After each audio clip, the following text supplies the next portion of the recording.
आपने तो सुना ही होगा ना कि एक बकरी अपने किसान से नाराज होकर के कसाई के साथ चली जाती है।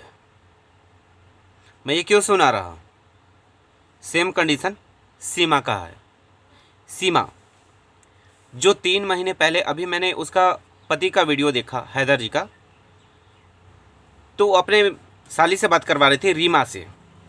रीमा बता रही थी कि उसकी एक बेटी को पाला है, सीमा की बेटी को पाला है, फरा नाम है शायद उसका। तो उसको पाला है उस लड़की ने, और उसको भी भूल गई और अपनी बहन को भी बोली कि मैं नहीं जानती, ये मेरी बहन नहीं। हर किसी को पहचानने से इनकार कर रही है सीमा। हर किसी को पहचानने से बोलती है हमारा तो कब कब बहुत बार बोली है कि मेरा मायका से तो कोई रिश्ता ही नहीं है, मेरा कोई है ही नहीं, सब पहले ही ख़त्म हो गया। और देखिए इसकी बेटी को, फरा को पाला है इसकी बहन ने, मीना ने। रीमा नाम है उस लड़की का, उसने पाला है।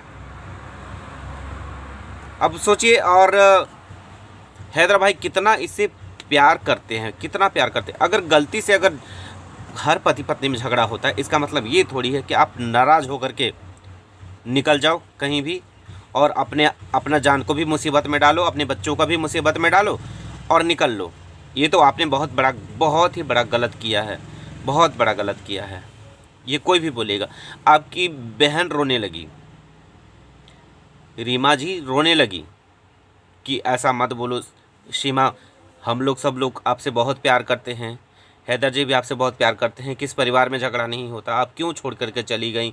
और चली गई तो गई, इतना दूर चली गई कि वहाँ से हम लोग आपको ला भी नहीं सकते। और ये भी बोल रही है रीमा कि वो कभी भी पाकिस्तान मुर्दाबाद कभी भी नहीं बोल सकती है, कभी भी हिंदू रिलीजन को अपना नहीं सकती है। ये ऐसा क्यों कर रही है? क्यों कर रही है ये सब चीज़? ज़रूर कहीं न कहीं इसके ऊपर दबाव है, और दबाव बहुत तगड़ा दबाव है। तभी तो इसको बुलवाया जाता है कि हिंदुस्तान जिंदाबाद और पाकिस्तान मुर्दाबाद। ये दबाव में है और दबाव में ही इसको बुलवाया जाता है, और ये मजबूरी में ही बोलती है।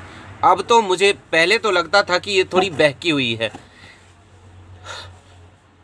लेकिन अब नहीं दोस्तों, अब लगता है कि ये बहुत भयानक तरह से ट्रैप हुई है, बहुत भयानक तरह से जाल में फंस चुकी है, और इतना ज़्यादा फंस चुकी है कि सिर्फ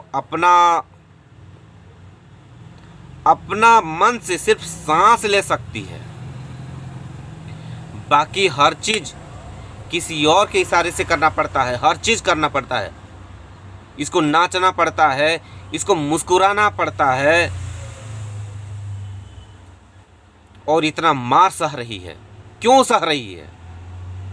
क्योंकि ये गलती की है। गलती किसान से नाराज होकर के कसाई के साथ चली आई। इस गलती की सजा ये भुगत रही है। देखिए दोस्तों, किसी इंसान को रुलाओगे ना तो उसका परिणाम आपको ज़रूर मिलता है, क्योंकि वो इंसान हर्ट होता है। किसी को भी आप तकलीफ देते हैं, किसी को भी, किसी भी जीव जंतु को, उसके दिल से जो आह निकलती है ना, वो आह आपकी ज़िंदगी को तबाह कर देती है। इसलिए किसी की आह नहीं लेनी चाहिए। हैदर ने सीमा के चलते अपनी पहली पत्नी को तलाक दिया। हैदर को हैदर के परिवार से ही अलग करवाया कि मुझे यहाँ नहीं रहना है, मुझे यहाँ से अलग रहना है। तो उसने कराची में घर खरीद के दिया, और घर खरीदने के लिए उसको कितना स्ट्रगल करना पड़ा होगा वो हैदर भाई जानते हैं कि कितना स्ट्रगल करके इसको पैसा दिए और घर खरीदे। इसके नाम पर खरीदे, कितना प्यार करते थे ये कि इसका नाम पर खरीदे। और इसने क्या किया? घर को औने पौने दाम में बेच करके उस इंसान का आह इसको लगेगा नहीं तो किसको लगेगा? उसके 4 बच्चे कलेजे के टुकड़ों को उठा करके लेते लाई। आह लगा है इसको, और इसका हिसाब बहुत जल्द होने वाला है। सीमा जी, अभी भी वक्त है, आपको आपके घर वाले बुला रहे हैं। कि आ जाओ, माफ़ी मांग लो, आ जाओ। देखिए सीमा जी, इंसान को जब तकलीफ होता है ना तो अपने ही काम आते हैं। आप ये प्यार आप ढूंढने चले हो दुनिया में, क्या पता आपको सच्चा प्यार मिले, क्या गारंटी है इस बात की।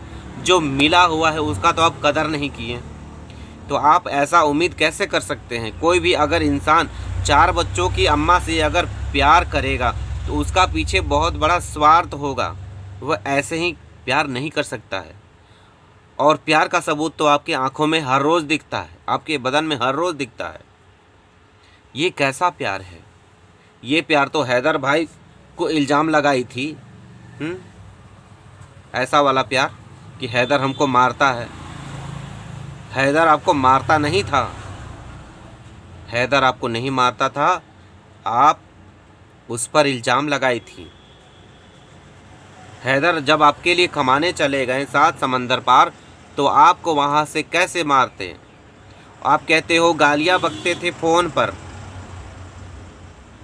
पर गालियाँ बकते, और यहाँ क्या आपके ऊपर फूल बरस रहे हैं। क्या आपको यहाँ रबूपुरा में लोग फूल बरसा रहे हैं। इतना सारा जी का जंजाल आपको करने का क्या मतलब था। आपने अपने पैरों पर कुल्हाड़ी नहीं मारी है, कुल्हाड़ी नहीं मारी है, कुल्हाड़ी पर ही पैर मार दिया है आपने। और अब आपको ये समझ में नहीं आ रहा है कि मैं अपनी जान कैसे बचाऊं, कैसे यहाँ से निकलूं, कैसे इस जाल से बच करके निकलूं। आप यही प्लान कर रहे हो, लेकिन आप निकल नहीं पा रहे हो। एक सोने का पिंजरा होता है ना, जहां पर आप बैठ करके फड़फड़ा रही हो, लेकिन मैडम पिंजरा तो पिंजरा ही होता है। पिंजरा चाहे सोने का हो, चाहे लोहे का हो या एल्यूमिनियम का हो, पिंजरा पिंजरा ही होता है। उस पिंजरे में आप खुश नहीं हो, आप पिंजरा बदलना चाह रहे हो, लेकिन क्या फ़ायदा पिंजरा बदल के, आप तो पिंजरे में ही रहोगे फिर। इसलिए आपका जहाँ दुनिया है, जहाँ लोग आपको देख कर के खुश होते हैं, जहाँ आपके अपने हैं, वहाँ आपको रहना चाहिए। कोई भी इंसान ऐसी जगह पर नहीं रह सकता जहाँ पर उसको कोई चाहने वाला नहीं हो, जहाँ पर आपको समझने वाला नहीं हो, जहाँ पर आपसे कोई प्यार न करता हो। आप कैसे झूठ मूठ का प्यार का दिखावा करके आप रह रहे हो। मैं सिर्फ आपके लिए बोल रहा हूँ। कुछ लोगों का मेरे पास कमेंट आया कि इसके ऊपर दया आती है हमें। दया तो आएगी ही, दया ज़रूर आएगी, क्योंकि हमारे अंदर इंसानियत है।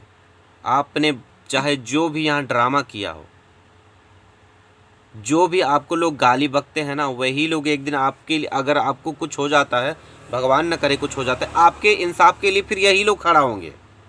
आपको क्या लगता है, आपको गलतियों के लिए बोला जाता है कि आप गलती ना करो। मैंने देखा एक दीदी का कि हर बात में बोलती थी, तो फिर आप बच्चे के साथ अच्छा से वीडियो में आए तो उन्होंने बोला कि वाह सीमा, ऐसे ही वीडियो बनाया करो।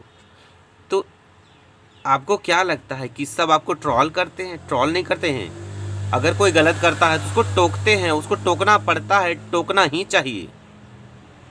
टोकना इसलिए चाहिए कि वो गलत रास्ते पर ना जाए, सही रास्ते पे जाए।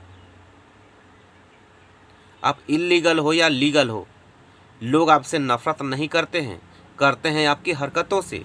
और वो हरकतें हमें जहाँ तक पता चली हैं कि ये सारी हरकतें स्क्रिप्टेड हैं, स्क्रिप्टेड हरकतें हैं जो आप करते हो। ये काफ़ी लोगों को समझ में आ चुका है कि आपको स्क्रिप्ट दे दिया जाता है, रिपोर्टर को बुलाया जाता है, आप स्क्रिप्ट को पढ़ते हो, आप स्क्रिप्ट से एक शब्द भी दाएं बाएं आप नहीं बोलते हो। हम आपका देखे हैं, आपका इंटरव्यू देखे हैं, आप एक शब्द भी इधर उधर नहीं बोलते हो, एक शब्द भी नहीं, खुद से आप नहीं बोलते हो, एक शब्द भी गलत आप नहीं बोलते हो किसी को इधर उधर। सब स्क्रिप्ट रहता है, सब स्क्रिप्ट रहता है और गलत आपसे करवाया जाता है। और गलत इसलिए करवाया जाता है ताकि आपके वापसी के सारे द्वार बंद हो जाए, सारे रास्ते बंद हो जाए और आपको यूज़ किया जाए। एक महिला, सोचिए, एक महिला, उसके बाद आपकी 4 बच्चियां भी हैं, कल के दिन में बड़ी होंगी, आप गलत जगह पर फंसी हो, आपके साथ जो होगा सो होगा, आपके बच्चों के साथ क्या होगा कभी आपने सोचा नहीं। आपकी लड़कियां हैं, लड़कियां समझते हो ना, लड़कियां कितनी कीमती होती हैं, उनको कितना हिफाजत से रखना पड़ता है।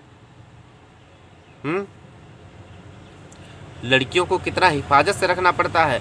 कल के अगर आप गलत जगह फंस गए हो, अगर कोठे वोठे में फंस गए हो, ठीक है, कोठे वोठे में मैंने इसलिए बोला क्योंकि आपको रात में आप रात भर जागते हो, लप्पू को पिला करके सुला देते हो, लोग पिला देते हैं या आप पिलाते हो या जो भी वहाँ आता है वो पिला देता है, वो सो जाता है। उसके बाद आप रात भर आपके साथ क्या क्या होता है ये तो आपको खुद को पता है। और आपको खुद को ये भी पता है कि आपको मारता कौन है, आप पिटती किससे हो, आपके पीछे कौन कौन है। अपना मुंह खोलो मैडम, अपना मुंह खोलो। जब तुम जज के सामने जाओगी ना, मोमिन साहब सर तुम्हारे लिए बहुत अच्छा रास्ता क्लियर कर रहे हैं। तुम सोचती होगी कि मोमिन सर मेरे लिए गड्ढा नहीं खोद रहे बाबा, तुम्हारी सेफ्टी के लिए कर रहे हैं। ओ तुम्हारी सेफ्टी होगी और बहुत अच्छे से होगी, मुझे पता है। मोमिन सर बहुत अच्छे इंसान हैं, वो तुम्हारे लिए बहुत ही अच्छा रास्ता निकाल रहे हैं। वो तुम्हें फंसाएंगे नहीं किसी भी तरह से, गलत रास्ते में नहीं। तुमको लगता है कि जेल में डालेंगे तो स्वीकार कर लो, मोमिन सर को स्वीकार कर लो कि वो तुम्हारे लिए सही कर रहे हैं। और तुम्हारे लिए अगर केस लड़े तो जो तुम्हारा बिल करवाए थे ना उनको पकड़ो। तो मैं कह रहा था कि तुम अगर कोठे में बेच दी गई हो या किसी तरह से तुम्हारे साथ है तो तुम्हारी बेटियों के साथ भी अन्याय होगा, बहुत कम उम्र से अन्याय होगा। तुम सोचती हो कि तुम्हारे पति ने तुम्हारी बेटी को बेच दिया, ऐसा हुआ। अरे उन्होंने बेचा नहीं, उन्होंने तो दिखाया ना। और तुम्हारी बेटियों को अगर तुम्हारे सामने ही दरिंदगी होगी, भगवान न करे ऐसा हो, कभी दरिंदगी होगी, तुम क्या देख पाओगी ये सब मंजर। तुम जिस चीज़ से बचने के लिए यहाँ आई हो तुम्हारे साथ उससे 2 गुना होगा, 3 गुना होगा, उससे ज़्यादा 10 गुना होगा। तो तुम उस मंजर को बर्दाश्त कर सकती हो? बोलो, नहीं कर सकती हो ना। तो तुम अपने परिवार के साथ चली जाओ बाबा, अपने परिवार के साथ चली जाओ। यहाँ तुम्हारा कोई भविष्य नहीं, तुम्हारे बच्चों का कोई भविष्य नहीं है। तुम बहुत बड़े जाल में फंसी हुई हो और तुमको जज साहब के सामने सारा चीज़ कबूल करना है कि मुझे ये सब चीज़ प्रॉब्लम है। मैंने पिछली वीडियो में बताया है उसको, मुझे तो पता है कि तुम मेरी वीडियो देखती हो, तो तुम ये चीज़ ज़रूर करना, क्योंकि हम भारत वाले तुम्हारे दुश्मन नहीं हैं। कोई भी गलत करता है उसको टोका जाता है, सिखाया जाता है, उसको सही रास्ते पर चलने के लिए मजबूर किया जाता है। तो ऐसा मत सोचना।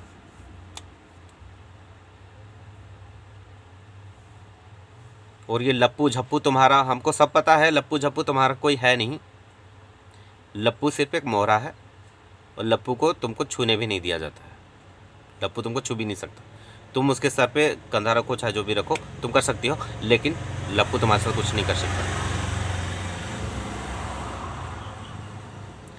ओके दोस्तों, बाय। आप लोग अपना अपना ख्याल रखिएगा। तो मैं हैदर भाई के सपोर्ट में था, सपोर्ट में हूँ और सपोर्ट में ही रहूँगा। उनके बच्चे चाहे जैसे मिले, लेकिन उनको दिलवाना है। एक एनजीओ से भी बात हो गया है, तो एनजीओ से अभी चल रहा है काम, तो बच्चे भी सुरक्षित पहुंच जाएंगे। पहले एनजीओ में जाएंगे, उसके बाद फिर पाकिस्तान उन बच्चों को भेज दिया जाएगा।